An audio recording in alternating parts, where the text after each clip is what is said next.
It's on here now. The goalkeeper's beaten, and South Africa have done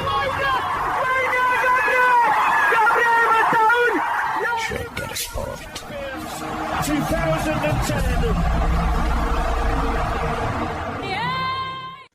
ሰላም ጤና ይስጥልን እንደምናላችሁ የተከበራችሁና የተወደዳችሁ የሸገር ስፖርት ዊዝ አበበ ግደይ የዩቲዩብ ቻናል ቤተሰቦቻችን በያላችሁበት እጅግ አስደሳች ጊዜን እያሳለፋችሁ እንደሆነ ተስፋ እናደርጋለን። መልካሙን ሁሉም ለናንተ እንመኛለን። ታዲያ ይህንን ሸገር ስፖርት ዊዝ አበበ ግደይ የሚለውን የዩቲዩብ ቻናላችንን ሰብስክራይብ አድርጉት፣ የደውል ምልክቱን ተጫኑትና አዳዲስ ፕሮግራሞችን ስንለቅ መልእክት ይድረሳችሁ። ላይክ በማድረግ እንዲሁም ደግሞ ሊንኩን ለሌሎች በማጋራት በተከታዮች ቁጥር እንድንበዛ የምንሰራቸው ፕሮግራሞችም ብዙ ሰዎች ጋር እንዲደርስ የምታደርጉትን ጥረት አጠናክራችሁ ቀጥሉ እንላለን። እስካሁን ላደረጋችሁልን ድጋፍ፣ እገዛ እና እኛን ለማንቃት ለሄዳችሁት ርቀት በሙሉ ምስጋናችን ትልቅ ነው። በጣም እጅግ በጣም አድርገን እናመሰግናለን።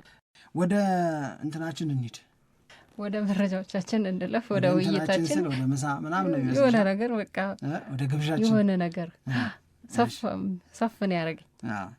እሺ፣ ግን ያው አሪፍ ነጥቦችን ከዚህም በኋላ እናነሳለን። ቅድምም ለአድማጮቻችን ስንነግራቸው ነበር፣ በተለይ ለአርሰናል ዋንጫ ማሸነፍ ማለት ምን ማለት ነው ሚለውን በተመለከተ የተለያዩ ሀሳቦች የምናነሳበት ነው። አድማጮችም አስተያየቶቻቸውን እየላኩ ነው። በምን አይነት አስጨናቂ ሁኔታ ውስጥ እንዳለፉ ትላንትና ብናውቀው በጣም ደስ ይለኛል። በተለይ ጎሉን ዳኛው አጽድቀውት በነበረበት ሰዓት ላይ 95ኛው ደቂቃ ላይ ጎል ሲገባ የእውነት ምን ተሰምቷችሁ ነበር? ከመሻሩ በፊት ከተሻረ በኋላ ያለውን አይተናል። ከመሻሩ በፊት ግን ስሜታችሁ ምንድን ነበረ የሚመስለው የሚለውን ብናውቅ በጣም ደስ ይለናል። አርሰናል የ2025-26 የእንግሊዝ ፕሪሚየር ሊግ የውድድር ዓመቱን በሻምፒዮንነት ሊያጠናቀቅ 180 ደቂቃዎች ብቻ ቀሩ። መውረዱን ካረጋገጠው ከበርንሌይ ሌላ የበለጠ ትኩረት የሚሰጥበት ጉዳይ ካለው ከክሪስታል ፓላስ ጋር ነው አርሰናል ጨዋታ ያለው። በርንሌይን በሜዳው በኤምሬትስ ስቴዲየም ይገጥማል። አርሰናልን ከገጠመ ከ3 ቀናት በኋላ የኮንፈረንስ ሊግ የዋንጫ ጨዋታ ያለበት ክሪስታል ፓላስ ደግሞ በሜዳው አርሰናልን ይጋብዛል። ይሄ ብቻ ነው የቀረው አርሰናል ሻምፒዮን እንዲሆን፣ አርሰናል የዋንጫ አሸናፊ ተብሎ እንዲጠራ። ይሄ የአርሰናል ሻምፒዮንነት አሁን በብዙዎቻችን እምነት አይቀሬ እየሆነ መጥቷል፣ አይቀሬ እየመሰለ መጥቷል። አርሰናል በሌሎቹ ክለቦች የሚደረግ ጨዋታ በድንገት መጥቶ ሊጠቅመው ይችላል እንጂ እዛ ላይ ጥገኛ አይደለም። የአርሰናል ሻምፒዮንነት በራሱ በአርሰናል በቀጣዮቹ 2 ጨዋታዎች ላይ በሚያስመዘግበው የድል ውጤት ብቻ ሊረጋገጥ ይችላል። ግን ቀድሞ ከነገ በስቲያ ረቡዕ ማንቸስተር ሲቲ በክሪስታል ፓላስ የሚቸገር የሚሸነፍ ወይም ነጥብ የሚጥል ከሆነ ግን አርሰናል በሜዳው ዋንጫውን እንዲቀበል እድል ይሰጠዋል። እንዲህ ያለ ትርፍ ነገር ካልሆነ በስተቀር የሚፈልገው አርሰናል የራሱን ልክነት ብቻ ነው ማረጋገጥ የሚጠበቅበት። ያንን ካደረገ ከ22 ዓመታት በኋላ አርሰናል ሻምፒዮን ይሆናል። ለብዙ የአርሰናል ደጋፊዎች የረጅም ጊዜ ጥያቄ መልስ ይገኛል። አርሰናል ጫፍ ደርሶ ያውቃል። በብዙ የውድድር ዓመቶች ተቃርቦ ያውቃል። የሚቃረቡ የሚፎካከሩ ቡድኖችን የመስራት ችግር ኖሮበት አያውቅም። አርሰናል የተቸገረባቸው የሚያሸንፍ እየመሰለ ግን የሚሳሳትባቸው የውድድር ዓመቶች አልፈዋል። ይሄ በቬንገር ጊዜ አይተነዋል። ይሄ በአርቴታም ጊዜ አይተነዋል። የኡናይ ኤምሬ እንኳን አጭር ነው ቆይተው። አርሰናል ሃይበሪን ለቆ ወደ ኤምሬትስ ስቴዲየም ከተሸጋገረ በኋላ እንዲህ ያሉ አጋጣሚዎች 2007-2008 ነበሩ መቃረብ የምንለው። ከዛ የውድድር ዓመት አንስቶ ዋንጫ የሚያሸንፍ መስሎ ወይ ሲጀምር ወይ መሃል ላይ ወይ ሊያልቅ ሲል የሚበረታውን አርሰናልን ነው የምናየው። ሙሉ የውድድር ዓመቱን በብርታት መዝለቅ ለአርሰናል በጣም አስቸጋሪ ነበር። አጀማመር ማን እንደሱ ወይ ደግሞ አጀማመሩ ይበላሽና ድንገት ይቃናል። ከተቃና በኋላ አሪፍ ሆኖ ይሄዳል። ከዛ በኋላ ያኔ እኮ ስንጀምር ባይበላሽ ኖሮ ምናምን የሚል አይነት ስሜት ውስጥ የሚከትሽን አርሰናል አይተናል እኮ። ለእኔ በጣም የሚገርም ስብስብ ከምለው የአርሰናል ቡድን ውስጥ 2007 አካባቢ የነበረው እነ ቪዬራ እየወጡ እነ ፋብሪያዝ ያንን ቦታ ሲይዙት እነ ሳሚር ናስሪን እነ ኢማኑኤል አዲባየር እነ ማቲው ፍላምኒ እነ አሌክሳንደር ክሌብን እየያዘ በአውሮፓ ቻምፒዮንስ ሊግም እንደነ ዩቬንቱስ አይነት እንደነ ኤሲ ሚላን አይነት ትልልቅ የሚባሉ ቡድኖችን ፌስ ሲያደርግና በልብ በሙሉነት ሲጫወት በጣም የሚገርመውን አርሰናል አይቻል።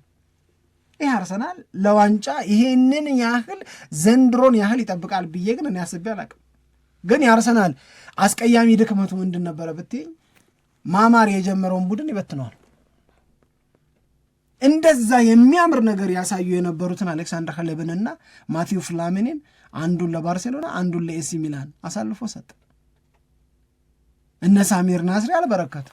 የኢማኑኤል አዲባዮና የአርሰናል መለያየት ብቻ ሳይሆን የተለያዩበት መንገድም ደስ አይልም።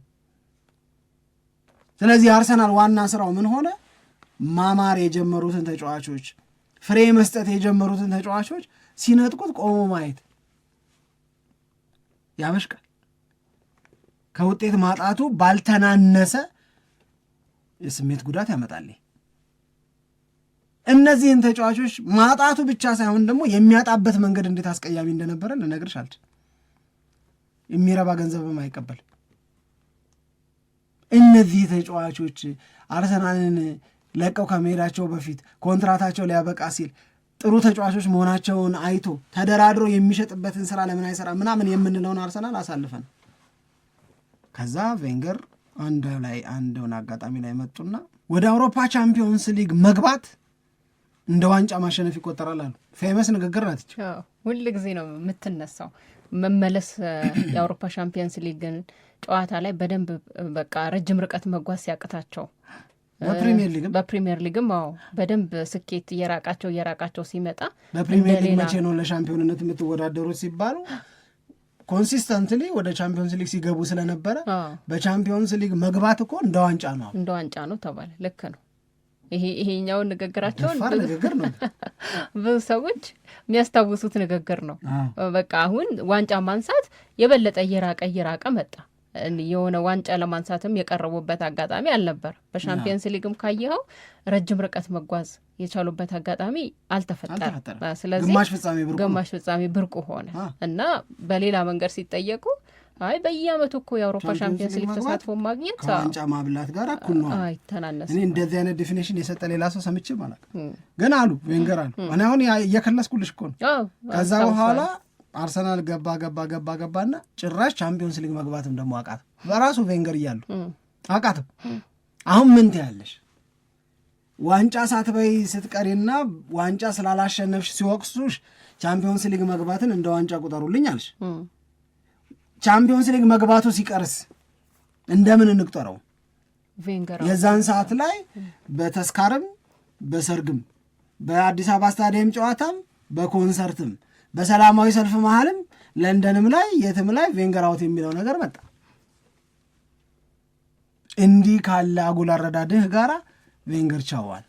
እየወደዷቸው ግን የሚያስታውቅም የእውነት ለመናገር የሚያስጠላም ግትርነት ውስጥ ገብተው ነበር መጨረሻቸው ላይ ቬንገር እንዲህ አርጋችሁ ተረዱት የሚል እንዲህ አጉል ሞቲቬተር አለ አይደል? አሁን እኛም ሀገር የበረከተው እንዳለህ ቁጠረው ቢል የለሽም እኮ ምኑን ነው የምቆጥረው? ሆዴ የጮኸ ረቦኝ እንደ በላህ ቁጠረው እመን ምኑን ነው ማምነው ብለው እንደሚከራከሩ አይነት ነገር ሆነ የቬንገርም። ከዛ ቬንገር ወጡ። አርሰናል መፍትሄ የሚያገኝ መሰለው። ዩሮፓ ሊግን በተከታታይ በማሸነፍ የሚታወቁት ኡናይ ኤምሬ አርሰናልን ያዙ፣ አልበረከቱ። ከዛ ነው እንግዲህ አርቴታ የመጣው 2019 ላይ። በነገራችን ላይ ትናንት ለአርቴታ 500ኛ የጨዋታ ተሳትፎ ነው ለአርሰናል። 350 በአሰልጣኝነት 150 በተጫዋችነት ሲደመር በአርሰናል ቤት ያደረገው የዋንጫ ተሳትፎ 500ኛው ነው። ትረስት ዘ ፕሮሰስ ብሎ መጣሱ ደግሞ ፕሮሰስ ነው፣ ሂደት ነው። በአንድ ያምጥቼ የምሰጣችሁ ነገር የለም፣ ቀስ በቀስ በሂደት ግን የምሰጣችሁ ዋንጫ አለ፣ ፕሮሰሱን እመኑት አለና የደጋፊዎችን ትዕግስት ጠየቀ። አዳዲስ ፊቶችን አርሰናል ቤት ምናምን ማየት ጀመርን። እነዛ አዳዲስ ፊቶች የምንላቸው ናቸው። ማን ምናምን የምንለው አይነት አርሰን ቬንገር እኮ እንደዛ ተብለዋል። አርሰናል ሲገቡ መጀመሪያ ከጃፓን መጥተው የአርሰናል አሰልጣኝ ሲሉ አርሴን ነበር የሚባሉት። ቬንገር የሚለውን ነገር ግራ አጋብቷቸው ሰዎች እና አሁንም እነዚህ ተጫዋቾች እውነት አርሰናልን ዳር ያደርሱታል ምናምን ተባለ። የሆነ የሚያምር አርሰናልን እናያለን፣ ግን ለፍሬ የማይበቃ የሆነ የሚገርም ነገር ያሳያል፣ ይታገላል፣ ይሞክራል፣ መጨረስም ማያቅ።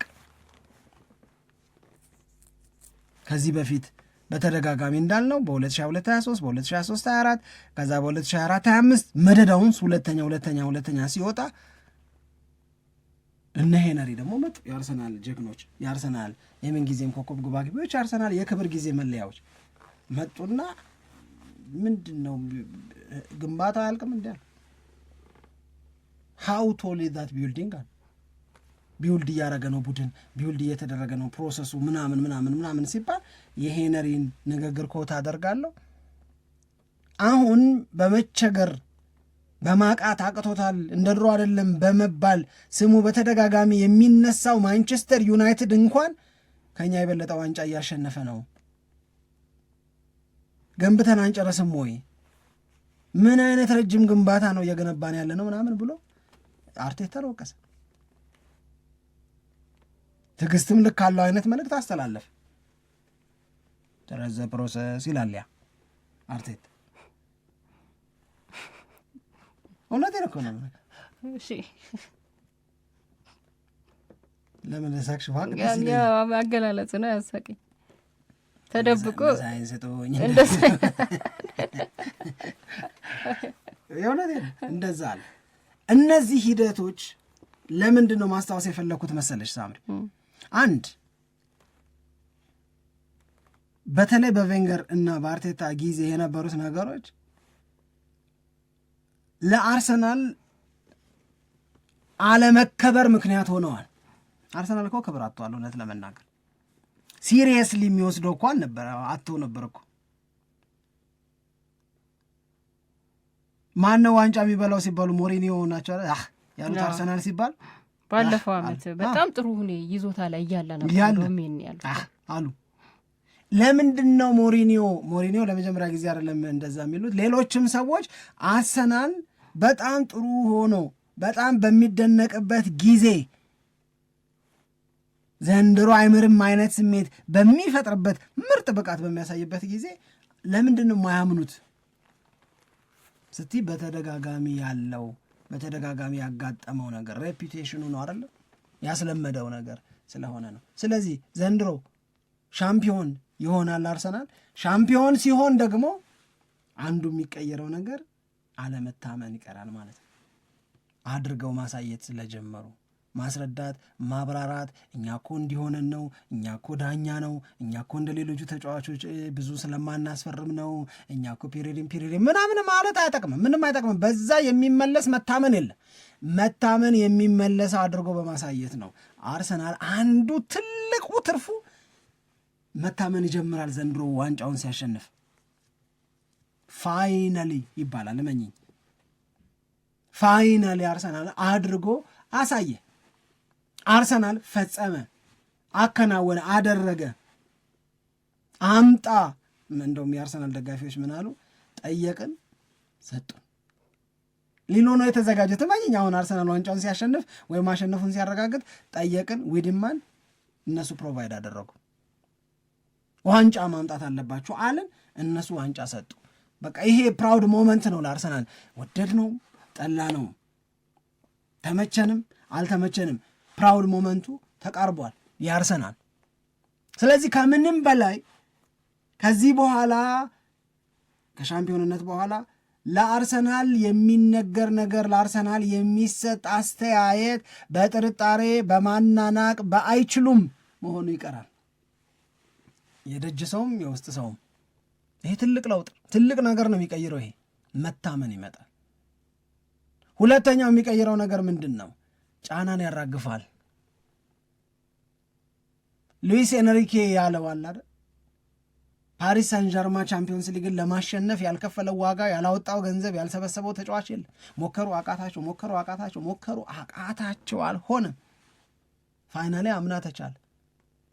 ዘንድሮ የአውሮፓ ቻምፒዮንስ ሊግን ዋንጫ ማሸነፍ እንዳምናው ከባድ አይደለም ማለት ሌሎቹን ንቆ ሌሎቹን አሳንሶ እኮ አይደለም። እኛ አእምሯችን ውስጥ የነበረውን የአንችልም ዘንድሮ ምንሳሳት ይሆን እንዴ ይበላሽብን ይሆን እንዴ የሚለውን ውስጣችን የተፈጠረውን የመጠራጠር ስሜት የአምናው ሻምፒዮንነት አራግፎልናል። ችለናላ፣ አሳይተናል። ዊ ካን ዱ ኢት አጌን ነው በቃ ደግመን ማድረግ እንችላለን፣ ደግመን መፈጸም እንችላለን። ተጫዋቾች ሲያምኑ በራስ መተማመን የጥርጣሬን ቦታ ሲተካ እመኝኝ በጣም ብዙ አንስቶፐብል የሆኑ ተጫዋቾች በጣም አንስቶፐብል የሆነውን አርሰናል ልታይ ትችላለች። ማመን ትጀምራለች። ኤዲያ ማጀብ እንጂ ደግሞ እነሱ የሚልሽም እየቀነሰ ይመጣል። ምክንያቱም አርገሽ አሳይተሻል፣ ፈጽመሽ አሳይተሻል። እንዚህ በጣም ትልቅ ነገር ነው። ሌላው አርሰናል አላጣም አልተቸገረም። በእኔ እምነት በተለይ አምና ያልየነው ነገር እንዳላጣና እንዳልተቸገረ በትክክል የሚያሳይ ነው። ምንድን ያላጣው? ተጫዋቾችን ከፈለገ ያገኛል። አይኔ አርሰናል አልሄድም ምናምን አይሉ። ዙቢሜንዲ ለዚህ ምሳሌ ነው። ዙቢሜንዲ ሪያል ማድሪድን የመቀላቀል እድል ነበር። የአርሰናል ነገር ይታወቃል፣ የሪያል ማድሪድ ነገር ይታወቃል። አርሰናልን ብሎ መጥቷል። እንደዚህ አይነት ችግር የለም። ግን አሁን ሞር ወርልድ ክላስ ተጫዋቾች ሲምፕሊ አትራክትድ ይሆናል በሁለት ምክንያት። አንደኛ አርሰናል የድል ምዕራፉን ጀምሯል፣ ቶሎ ያባራል ተብሎ አይጠበቅም።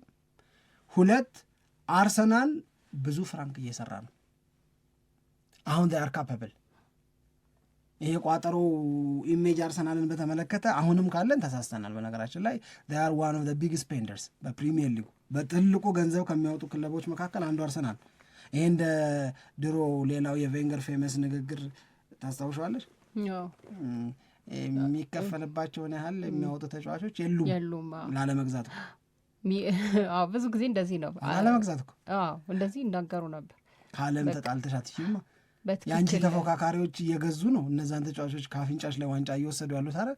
ሰው ስለዚህ ሪያሊቲውን አክሰፕት አድርገሽ አሁን ለተጫዋቾች የሚከፈል ገንዘብ እዚህ ደረጃ ደርሷል ሀፍቱ ፔይ ብለሽ መክፈል እና እነዛን ተጫዋቾች መያዝና መፎካከር ወይም በፉክክር አሸናፊ መሆን ነው እንጂ እየተቸሽ የሚቀየር ነገር የለም። ምን አለ እንትና ምን ብለዋል መሰለሽ በፊት የሆነ ከሚኒስትሮቻቸው ጋር ሲመካከሩ ጠቅላይ ሚኒስትር መለስ ዜናዊ ለሚኒስትሮቻቸው ነው ማብራሪያ የሚሰጡት። ብቻ በጣም ፌመስ የሆነች ነገር አላቸው። አካፋ ነው። አካፋን በማሞካሸት ሮኬት ማድረግ ይቻላል። ስታደንቂው ስታንቆለጳጵሽው ወይ አካፋ እንዳይመስል ምናምን ብትይው መሞካሸት በዝቶበት ሮኬት አይሆንም። ማጋፋ ሆኖ ነው ብዙ አሞገሱኝ። አሁንስ አይሆንም። ገባሻ? በቃ አሁንም እዚህም ብታማረሪ ምንም አትችም። እውነቱን ተቀብለሽ ገበያ ገብተሽ ባለው የገበያ እውነት ውስጥ ከተፎካካሪዎችሽ ጋር ተጋፍተሽ ተጫዋቾችን የራስ ማድረግ ብቻ ነው የሚያተርፍሽ፣ ብቻ ነው የሚያድንሽ። ዛትስ ኦንሊ ዲፈረንስ ሜክ የምታደርጊው በዛ ምክንያት። በቁልምጫ የሚሆን ነገር የለም።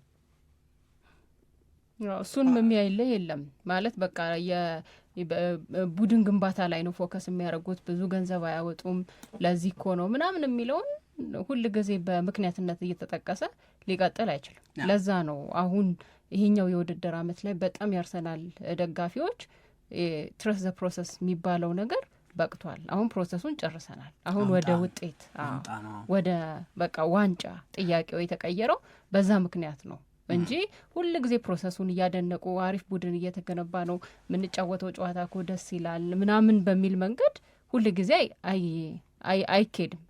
በዛ መንገድ መዝለቅ የሚቻልም አይመስለኝ። ጊዜ አለው የሆነ ጊዜ 2 ዓመትም 3 ዓመትም ይታገሳሉ ደጋፊዎች። ከዛ ፕላን ይደረጋል። በዚህ የውድድር ዓመት ይህንን የቡድን ግንባታችንን ወደ ዋንጫ ማንሳት እንቀይራለን ተብሎ ፕላን ይደረጋል። ያ ካልሆነ ግን ወደ መሰልቸትና ትልቁ የተፈራው ጥያቄ የነበረው አርሰናል በዚህ የውድድር ዓመት ዋንጫ ማያነሳ ከሆነ አሰልጣኙም በቃ ላይ ተቃውሞ ይመጣል የሚለው ነበረ። በጣም ይሰነብታል እሱ ወይ ነው። ባይ ዘ ወይ ከዚህ በፊት የምናገረው ነገር አርቴታ እድለኛ አሰልጣኝ አይደለም። ለእኔ በጣም ጥሩ ስራ ሰርቷል በአርሰናል ቤት። በጣም የእውነት ለመናገር በጣም በጣም በጣም በጣም ጥሩ ስራ ሰርቷል። ነገር ግን አንድ ስህተት ጉዳይ ነው የእሱ ጉዳይ። ሁልጊዜም የሆነ ስህተት ከሰራ አይንህን እንዳናየው ለመባል የተዘጋጀ አይነት ሰው ነው። ጫና አለበት በጣም። ይሄ አይታመንም። ጋርዲዮላ እየተሳሳተ የሚታመነውንና የሚሰጠውን እድል አይነት አርቴታ ልክ እየሆነ በዛ መጠን የሚታመን አይመስለኝም እኔ። ገብቶሻል? ግን አሁን ፋይናሊ ይሄ ዋንጫ የሚቀይረው አንዱ ነገር ምን ይቀይራል አይደል እያልን ያለ ነው። ደጋፊዎች በአርቴታ ደጋፊዎች በተጫዋቾቻቸው ላይ ያላቸውን እምነት ይቀይረዋል። 100% ምንም ጥርጥር ይቀይረዋል። ከዚህ በላይ ግን አርሰናል ፕራክቲካሊ የተማረው ትምህርት ከተጫዋቾቹ ከቡድኑ ጎን መቆም በደንብ እንደሚያግዝ ነው። በደንብ ያግዛል። ይሄ በጣም ኤክስትራ የሆነ ኤነርጂ ለአርሰናል የሚሰጥ ይመስለኛል። ብዙ ነገር ነው የሚቀየረው። ብዙ ነገር ይቀይራል። በጣም አርሰናል ዋንጫ ማሸነፉን ያረጋገጠ እለት ማግስት ምን ብለን ነው የሚወራው አላውቅም። It's on here now. The goalkeeper's beaten and South Africa have done like that.